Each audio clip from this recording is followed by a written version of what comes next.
ჯერ კიდევ 2024 წლის საპარლამენტო არჩევნებამდე, ანუ 26 ოქტომბრამდე, ბიზინა ივანიშვილი გამოვიდა სიტყვით, გახსოვთ ყველას, ბევრს ახსოვს და წარმოთქვა სიტყვები, რომლებიც იყო უმძიმესი მოსასმენი ბევრისათვის ჩვენს ქვეყანაში, უმრავლესობისათვის მეთქი ასე ვიტყვი, მათ შორის გავბედავ და ვიტყვი ქართული ოცნების მომხრეებისთვისაც კი. კერძოდ ივანიშვილმა ოლიგარქმა ამ ქართულ გვარიანმა რუსმა თქვა დაახლოებით შემდეგი, წარმოთქვა დაახლოებით შემდეგი სიტყვები ჩვენ გვეყოფა ძალა და მოდიშს მოვუხდით და იქ ამბობს თუ არ ვცდები და არ ვცდები აფხაზურ და ოსურ საზოგადოებებსო, მაგრამ რეალურად იგულისხმებოდნენ არა მხოლოდ სეპარატისტები, ვინც მართავს ამ ორ რეგიონს, de facto მართავს, de facto ხელისუფლებები კი არ იგულისხმებოდნენ მხოლოდ, არამედ იგულისხმებოდა რასაკვირველია რუსეთის ფედერაცია ივანიშვილს უნდა რომ ყველაფერი რაც მოხდა გასულ წლებში 2008 წელს ასე მაგალითად შესტენოს მიხეილ სააკაშვილს თქვას რომ მიხეილ სააკაშვილის დაწყებულია ის ომი და რომ არა მიხეილ სააკაშვილი ეს ომი ჩვენ შორის არც მოხდებოდაო თითქოს 90-იან წლებში რუსეთის ფედერაციასთან და ხაზგასმით თქვათ ეს რუსეთის ფედერაციასთან ჩვენ შეიარაღებული დაპირისპირება რეგიონში ამ ორ რეგიონში უფრო ზუსტი რომ იყო არც მქონოდა 92 წლის 14 აგვისტოს დაიწყო და 93 წლის 27 სექტემბერს 13 თვესა და 13 დღეში დასრულდა დროებით დასრულდა ეს შეიარაღებული დაპირისპირება მაშინ რუსეთმა დაგვამარცხა და წაგვართვა აფხაზეთის ავტონომიური რესპუბლიკა აფხაზეთის რეგიონი დროებითო ბევრი ჩვენგანი ამბობს და ასეც არის რასაკვირველია დროებით ეს ეგრეთ წოდებული ყალბი ან უბრალოდ დამარცხებაზე დაფუძნებული ღირსების გათელვაზე დაფუძნებული ეგრეთ წოდებული ბჭყალებში ანუ სამშვიდობო პოლიტიკა რეალურად ქართული სახელმწიფოსთვის დამანგრეველია იცით თქვენ მაგრამ ბიზინა ივანიშვილი ოღონდაც კი იყოს ეს ყალბი მშვიდობა და ამ ყალბი მშვიდობის პირობებში საქართველოს de facto ხელისუფლებამ და პერსონალურად მან მოითბოს ხელი გამდიდრდეს გაგსულდეს გაძლიერდეს მუდამ თუ მარად დარჩეს ხო დიდი ხნით დარჩეს და მისი ხელის ბიჭების დიდი ხნით დარჩნენ ბიზინა ივანიშვილი ყველაფერზე უკლებლივ ყველაფერზეა თანახმა და ამ ყველაფერს ფუთავს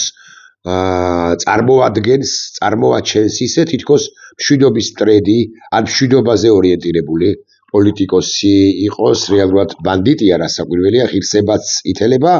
სახელმწიფოც სუსტდება და ნადგურდება ასე ვიტყვი ამასობაში და კიდევ უამრავი სხვა უკეთურობა კი არა სიმსივნეც გვემართება კეთროვანები ვხდებით ყველაფერთან ერთად მსოფლიოსთვის და მოკლედ სახელმწიფო ნაკლებად თუ გვეწოდება ჩვენ სინამდვილეში ახლა ერთი წამის სხვა თემისაკენ შევუხვევ ისიც რომ თავარი თემა არის ეს ისროლა თუ არა ქიმიური იარაღი ბიზინა ივანიშვილმა სწორედ და ბიზინა ივანიშვილის de facto ხელისუფლებამ გასული წლის ნოემბერსა და დეკემბერში ამაზე კიდევ ვილაპარაკებთ ჩვენ შემდეგ ვიდეო ბლოგში მაგრამ ამას იმიტომ ვახსენებ რომ სხვა თემები ამასობაში არ უნდა გამოგრჩეს ხოლმე ისეთი თემები რომლებიც ჩვენს დესუვერენიზაციას გარდაულად გამოიწვევს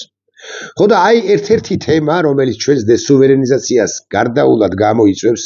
და პარალელურად ბიზინა ივანიშვილს საქართველოს გარდააქმნევინებს გრუზიად არის სწორედაც რომ ეგრეთ წოდებული კონფლიქტები ეთნიკური რეალურად ეს არ არის ეთნიკური კონფლიქტები ეს არის სახელმწიფოთა შორისი კონფლიქტი საქართველოსა და რუსეთს შორის ამ უკანასკნელს უნდა რომ საქართველო არ არსებობდეს ან იყოს მხოლოდ ტერიტორია ხო და გავრცელდა დასტურად იმისა რომ რუსეთი საქართველოს მხოლოდ ტერიტორიად განიხილავს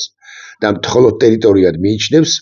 გავრცელდა ინფორმაცია არც თუ დიდი ხნის წინ და ზუსტად გეტყვით როდის ზუსტად გეტყვით 9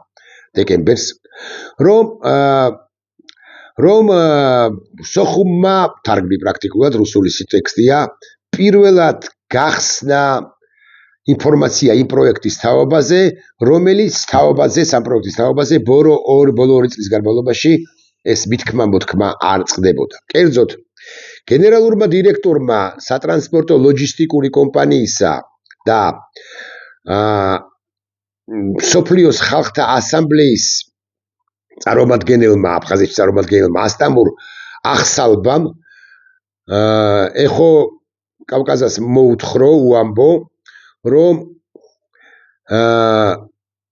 გაიხსნება მალე ახალი სატრანსპორტო საბაჟო ტერმინალი ენგურზე და მისი მიზნები ამ სატრანსპორტო ტერმინალისა არის აფხაზეთის დეიზოლაცია, რასაკვირველია და ასე შემდეგ. მარტივად ვიტყვი. მოკლედ ენგურზე ხაზგასმით ვამბობ და არა ენგურზე და არა ფსოუზე რუსები და აფხაზები ერთად და როგორც ჩანს თბილისის თანხმობით ხსნიან რაღაც ტერმინალს. ეს არის სატრანსპორტო, კლავ ვიმეორებ,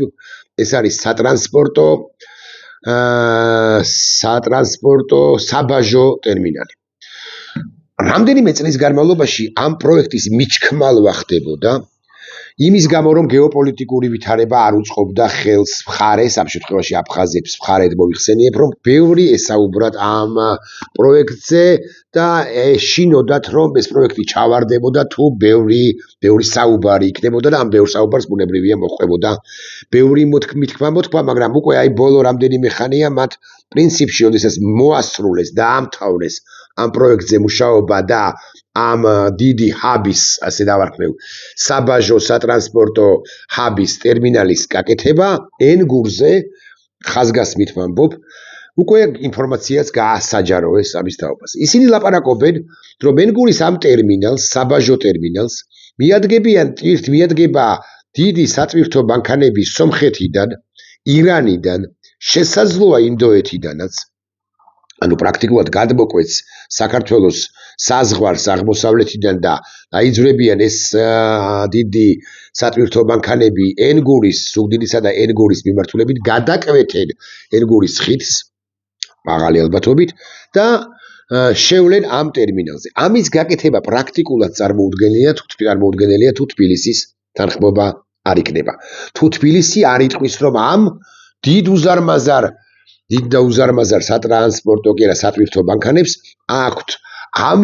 საქართველოს ოკუპირებულ ტერიტორიაზე შესვლის შესაძლებლობა, უფლება. კითხვა ასეთია, ბიზინა ივანიშვილი დაუშვებს თუ არა ამ ყველაფერს, ბიზინა ივანიშვილი და არა კობახიძე. მისცემს თუ არა უფლებას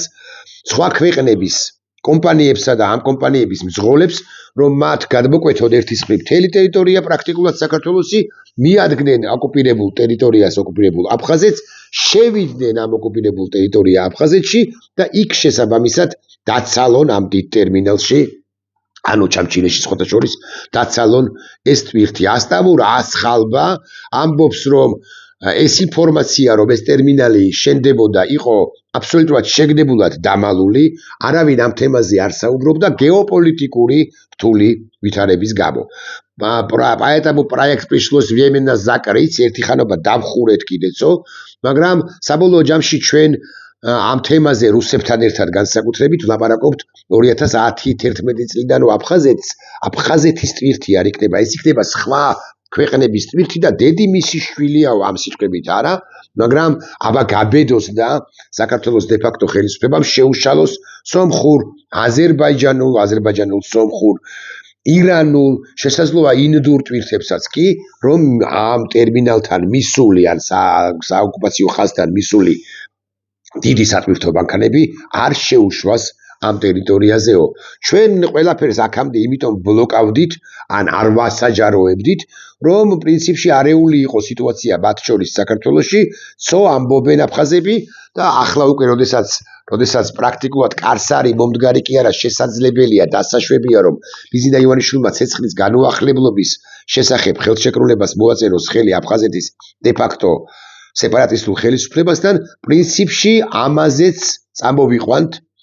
ბიზინა ივანიშვილის ხელისუფლებას, ეს პრაქტიკულად აღიარება იქნება ჩვენი დამოუკიდებლობისა, ჩვენი სუვერენიტეტისაო, ამას ამბობენ კვლავ ვიმეორებ რუსებისაგან ზურგ მიცემული აფხაზები. ახალბას თქმით, После полномасштабной войны в Украине проект стал жизненно необходимым. Რატომ არის ეს მნიშვნელოვანი და რა ტვირთებზე იქნება საუბარი? რუსებს სჭირდებათ დეიზოლაცია, იმ შემთხვევაშიც კი თუ რუსებისათვის მეტნაკლებად წარმატებით გაგრძელდება საერთაშორისო პროცესები უკრაინასთან მიმართებაში, ალბათობა იმისა, რომ რუსეთის დეიზოლაცია და დესანქცირება მოხდება არის ძალიან დაბალი, ნულოვანია, მეთქი ასე ვიტყოდი, მაგრამ თქვენი ნებართვით არ გავრისკავ, ძალიან დაბალი და რუსეთს სჭირდება ყველა ტვირთის, რომელიც მისთვის ახლა ნებადართული არ არის მათი შეტანა როგორღაც იმ ქვეყნებისაგან,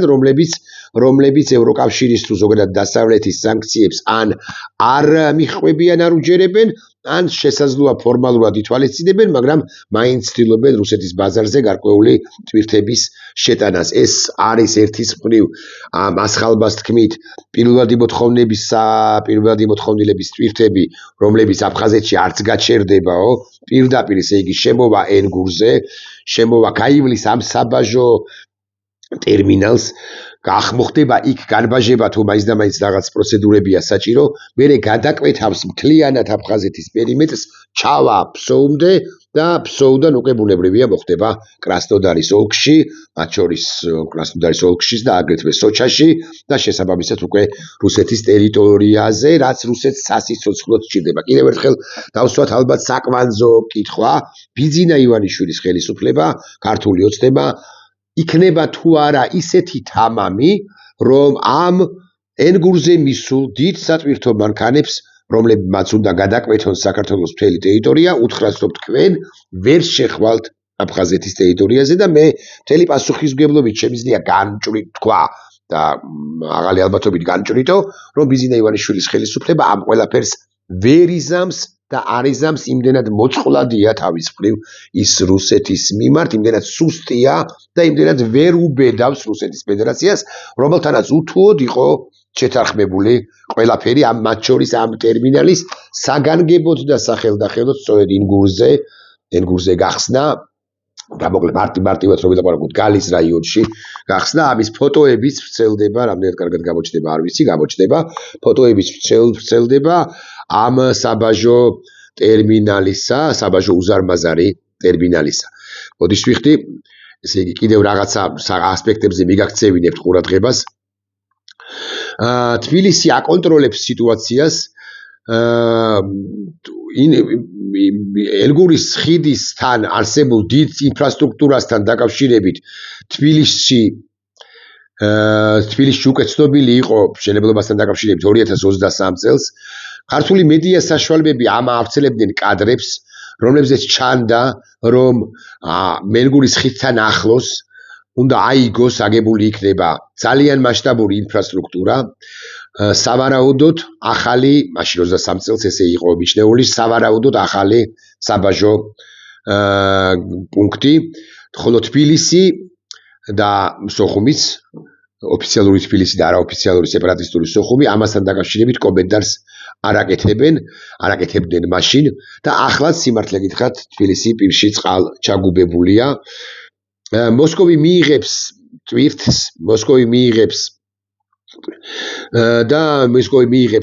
ხოლო თბილისი ამაში მიიღებს ფულს. რატომ მიიღებს თბილისი ფულსო, ვინმე თუ იკითხავს, მე გეტყვით რომ თბილისი მაღალი ალბათობით კულუარებში ელაპარაკება როგორც სოხუმის სეპარატისტულ ხელისუფლებას, ასევე მოსკოვს, რომ თუ ეს ყველაფერი მან უნდა შეასრულოს, საბაჟო გადასახადების ნაწილი მაინც უნდა წამოვიდეს სწორედაც რომ თბილისის მიმართულებით და აქედან გამომდინარე ბიუჯეტი ქართული ოცნებისა, ასე ვიტყვი, ან თუ გნებავთ პარტიულ სახელდებას არ გავაკეთებ და ქვეყნისა, ამითაც უნდა შეივსოს, რაც მეტი ფული გვექნება, დამოუკიდებლად იმისა, ჩვენ ვაზიანებთ თუ არა სახელმწიფო ინტერესებს, მით უკეთესია ჩვენთვის დაახლოებით ეს არის მიდგომა ან ფილოსოფია ოფიციალური კი არ არის ალბათ სეპარატისტული, ასე ვიტყვით თუ გნებავთ, ან დე ფაქტო მმართველებისა, რომლებიც გამაგრებულები არიან თბილისში არსებობს თუ არა იურიდიული ეგრეთ წოდებული რისკები არსებობს განსაკუთრებით დაზღვევასთან მიმართებაში ანუ ტვირთები სომხური ტვირთული ტვირთები ინდური აზერბაიჯანული თუ სხვა ქვეყნებისა ირანული როგორ უნდა იყოს დაზღვეული როდესაც ჩვენ საბოლოო ჯამში მაინც ვლაპარაკობთ რომ ეს ტერიტორიები ეს ტვირთები უნდა გავიდეს აფხაზეთის გავლითაც ანუ ენგურიდან ვიდრე ფსოუმდე მაგრამ აფხაზებს ისევე როგორც ამ პროექტების ან პროექტის მესვეურებს კერძო ინვესტიციაა, სახელმწიფო ინვესტიცია არ არის, აქვე ვიტყვი ამ საბაჟო ტერმინალისა, აქვს ერთი უნივერსალური პასუხი, არც ერთი ამოვიღებთ თქვენი სტემართვით, არც ერთი ღერი სიგარეტიც კი არ დარჩება აფხაზეთის ტერიტორიაზე, ეს ყველაფერი საბოლოო ჯამში არის, მოდი ასე ვიტყვი, რეექსპორტი ანუ წამოვიდა ინდოეთიდან თუ ირანიდან ეს ტვირთი და ჩადის დანიშნულების პუნქტი არის მოსკოვი, მოსკოვი არა, რუსეთი, კრასნოდარის მხარე, შესაძლოა მოსკოვის, რატომაც არა და ეს აფხაზეთის ტერიტორია არის მხოლოდ და მხოლოდ გამტარი, რომელიც ამის სარგებლობს, ისევე როგორც თბილისი ისარგებლებს საჭიროების შემთხვევაში. ეს არის ძალიან მნიშვნელოვანი. აქვე პაატა ზაქარიაშვილის აფხაზეთის საკითხებში ექსპერტის პოსიასრებას გაგაცნობთ, ის ამბობს, რომ სად მიდის ეს ტვირთებიო, კითხულობს, აფხაზეთი მიდის აფხაზეთზე და უკანაც მოდის, ეს ძალიან საინტერესო ასპექტია, იმიტომ რომ არა მხოლოდ, ესე იგი, ირანიდან კრასნოდარის მაგალითად ირანიდან კრასნოდარის მხარეზე იქნება საუბარი, არამედ კრასნოდარის მხარედან უკვე ამ საბაჟო ტერმინალის გამოვლით, საქართველოს დანარჩენი საქართველოს ტერიტორიის გავლით, ირანის მიმართულებითაც და ბატონი ზაქარიაშვილი ამბობს, რომ იქ უამრავი სქემაც მოქმედებს, რომ მისივე თქმით, საქართველოს კანონით ეს შეუძლებელია, საქართველოს კანონის თანახმად აფხაზეთში მოხვედრა შესაძლებელია მხოლოდ საქართველოს გავლით, ანუ თუ რომელიმე აქ იგულისხმება რომ სოუს ვერ გადმოკვეთს კრასნოდარის მხარიდან და თუ გადმოკვეთს ამ შემთხვევაში კანონი იქნება დაარღვეული. ზაქარიაშვილი კითხულობს რა როლს შეასრულებს ამ პროცესში შვეიცარიული კომპანია რომელიც 2011 წლიდან 9 ноябрьიდან какую роль в этом процессе играет швейцарская компания, по стеничеству которой Россия и Грузия დაგარუსეთმა და საქართველოს 9 ნოემბერს 2011 წელს ამასთან დაკავშირებით სწორედ შვეიცარიულ კომპანიასთან მოილაპარაკეს, რომ როდესაც რუსეთი მსოფლიო სავაჭრო ორგანიზაციაში შევიდა თბილისის ეგრამ მაგის პასუხია და თანხმობით და ასე შემდეგ და ასე შემდეგ. ეს არის საბოლოო ჯამში ალბათ მაინც ასე უნდა ვთქვათ, რუსული დიდი გეგმის ნაწილი, რუსული დიდი გეგმა ითვალისწინებს რამდენიმე ასპექტს, ეს არის საქართველოს ნეიტრალური სტატუსი, საქართველოსა და აფხაზეთს შორის კეთილმეზობლური სახელმწიფოებრივი ურთიერთობების ჩამოყალიბება, ოღონდ ეს ყველაფერი პირველ ყოვლისა უნდა დაფუძნებული იყოს ცეცხლის განუახლებლობაზე, რასაც ბიზნე ივანიშვილის ხელისუფლება ცხადია თანახმა იქნება. ეკონომიკური ურთიერთობები მაინც და მაინც გაჩაღების მომხრე მოსკოვის, სოხუმსა და თბილისის შორის არ არის. ეს არის რაც საკვირველია მთავარი, სადაც უნდა მივიდეს ან მიიყვანონ ბიზნე ივანიშვილი, ეს არის აფხაზეთის და ცხინვალის რეგიონის სამხრეთ ოსეთის დამოუკიდებლობის აღიარება რაღაცა სოუსში, რაღაც ეგიდით, კერძოდ ბიზნე ივანიშვილს ამზადებენ იმისთვის, რომ ბიზნე ივანიშვილმა ემზადება იმისთვის, რომ ბიზნე ივანიშვილმა თქვას დაახლოებით შემდეგი შინაარსის წინააღმდება. მთავარია შვიდობა აფხაზეთისა და ცხინვალის რეგიონის სამხრეთ ოსეთის აღიარებით არც არაფერი დაშავდება. ჩვენ ამ ტერიტორიებს ისედაც ვერ ვიბრუნებთ. არ ვაპირებთ ამ ტერიტორიების დაბრუნებას ძალით.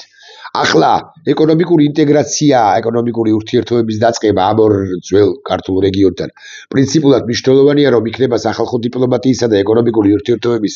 აღდგენით დაიწყოს ჩვენი ხალხების დაახლოების პროცესი. ამისთვის ჩვენ უამრავ რამეს გავაკეთებთ, ოღონდ არ შეგვიშალოს ევროპამ ხელი და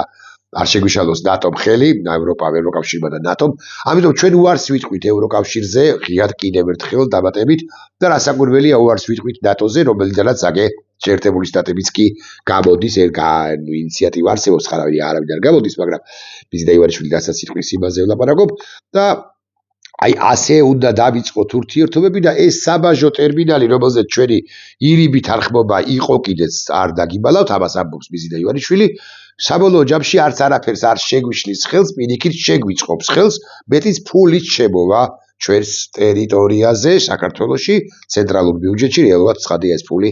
ქართული ოცნების მაფიოზების ჯიბეებში დაილექება და ღმერთმა უწყის როგორ იქნება კონტროლი, ეგ რა მაგის პასუხია ამ ერგურზე არსებული გალის რაიონში არსებული საბაჟო ტერმინალისა და ღმერთმა უწყის როგორ იქნება აღნუსხვა ასე მაგალითად ტვირთებისა რა შედის და რა არ შედის და ღმერთმა უწყის კიდე რა უკანონო ტვირთები მოხდება მეორე ქვეყნებიდან სხვა ქვეყნებიდან ამ ტერიტორიაზე რუსეთისთვის განკუთვნილი უკანონო ტვირთები განსაკუთრებით თქვა აკრძალული ის ტვირთები რომელთა შეტანაც არ შეიძლება რუსეთის ფედერაციაში, ოღონდ მიზიდა ივანიშვილს ეს რასაკვირველია ფეხებზე ჰკიდია იმიტომაც, რომ მას უნდა რომ რუსეთმა გაიმარჯვოს ამ ომში და იქნება და ასე დაალაგდეს რუსეთთან ამასობაში საქართველოს მთლიანად უნდა მოსწყვიტოს მან დასავლეთს და ასე შემდეგ და ასე შემდეგ. ეს არის ორი სიტყვით უფრო მეტის თქმაც შეიძლება რასაკვირველია. მე კიდევ რამდენიმე სიტყვას ვიტყვი ამასთან დაკავშირებით, კერძოდ ამიტომაც დამატებით ჩქარობს მიზიდა ივანიშვილი, რომ ეს და მაგვარი პროექტები განახორციელოს რუსეთმა საქართველოში და ამით საქართველოს დესუვერენიზაცია მოხდეს და მიზიდა ივანიშვილი მხოლოდ აღმასრულებელია, შემსრულებელია რუსეთის ამ ავი და ბოროტი და ჩვენი ქვეყნისთვის მეტად მავნე განზრახვებისა და გადაწყვეტილებებისა. ჩვენ ვართ რეალურად მიზიდა ივანიშვილის გაგებითაც და რუსეთის გაგებითაც მეორე ხარისხოვანები, ხალხი მეორე ხარისხოვანია, მთავარია ელიტებმა, ამ შემთხვევაში პუტინმა და ივანიშვილმა გადაწყვიტონ როგორ უნდა დაალაგდეს და უკვე ხალხი რუსეთში თუ საქართველოში ამ ყველაფერს დაახყვება აფხაზეთისშიც. დიდი ფული იქნება ამაში, რასაკვირველია. დიდი უკანონო ფული იქნება, აქ არ არის ლაპარაკი მართლა ერთ ღერ სიგარეტზე, ან ერთ კოლოფ სიგარეტზე, ან ერთ ბლოკ სიგარეტზე, ან ერთ დიდ სატვირთო ავტომობილ სიგარეტზე, როგორც ასეთზე, აქ არის ისეთი ტვირთების შეტანაზე საუბარი, რომლებზეც წარმოდგენაც არ აქვს, მაგრამ რუსებს სასიცოცხლოდ სჭირდება. ძალიან მნიშვნელოვანია რა გავსეთ პასუხი კითხვას, რა აჩერებს ამ ყველაფერს ჯერჯერობით, ძალიან ესე რთული პროცესია ეს რასაკვირველია, მაგრამ იმ პირობებში, როდესაც დასავლეთს ამ პროცესისთვის ამ პროცესის მიხედვისთვის არც ძალია, ამ ყველაფერს აჩერებს, ისევე როგორც ევროპას იცავს უკრაინა, ძალიან ლოკალურ მასშტაბში, ამ ღალატის ჩადენისაგან ჩვენ ჯერჯერობით გვიცავს, გვიხსნის პროტესტი რუსთაველის გამზირზე და არა მხოლოდ. როგორც კი პროტესტი დასრულდება, ეს რა არის, ან ესეც და კიდე უამრავი ისეთი ამბავი გამოტივტივდება და გამოაშკარავდება, რასაც მიზიდა ივანიშვილი უპირებს საქართველოს. ამიტომ კარგად უნდა გაისიგრძე განოს ყველამ, რომ პირველ ყოვლისა ეს იქნება შავი ფულის, შავი ტვირთების, მოძრაობის ხაბი სახელმწიფო იქცევა, საქართველოს ხაბ სახელმწიფოდ იქცევა საქართველოს, ხოლო ეს შავი ფული კი დაილექება უხეშად 10, 20 თუ 30 მაფიოზის ხელში. რასაკვირველია თუ ტერმინალზე ვისაუბრებთ, ეს ტერმინალი რასაკვირველია აშენდა ქართველების თანხმობით, პერსონალურად მიზიდა ივანიშვილის თანხმობით, ვერ გაბედავდა, უფრო კერძო ინვესტიცია, ვერ გაბედავდა ვერავინ აფხაზებიც კი და რუსებიც მიზიდა ივანიშვილთან შეთანხმების გარეშე, ერთი აგურის დადებასაც კი. ხო, მიზიდა ივანიშვილი საერთოდ ბევრ რამეს ჰპირდება რუსეთს, ეუბნება დედლაინებიც აქვს, აქ იგითხარით ბევრჯერ მისაუბრია, რომ ჰპირდება, რომ ძალიან ახლო მომავალში ან გარკვეულ დედლაინებში ჩაეტევა და ყველა იმ პრობლემას, რომელიც საქართველოდან ექმნება რუსეთს, ამ ყველაფერს მოაგვარებს.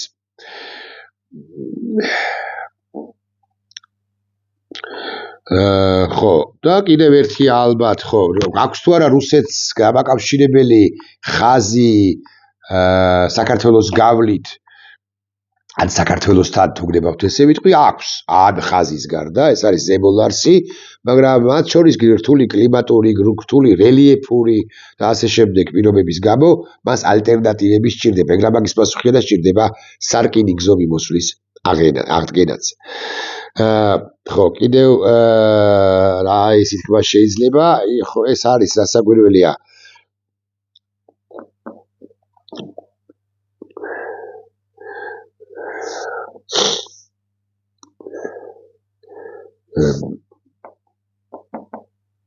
ხო, ეს არის რასაკვირველი სახელმწიფო ღალატი და კიდევ ერთხელ და საბოლოო ციმე სიტყვა ვთქვათ, ვიდრე რუსთაველის გამზირზე დგას მოქალაქეები და დემოკრატიის ნარჩენები თუნდაც შენარჩუნებულია ჩვენს ქვეყანაში, არ ვიცი ამას რამდენად მოახერხებს ბიზნე ივანიშვილი, მაგრამ სხვა ღალატებს ვერ მოახერხებს. ვიქნებით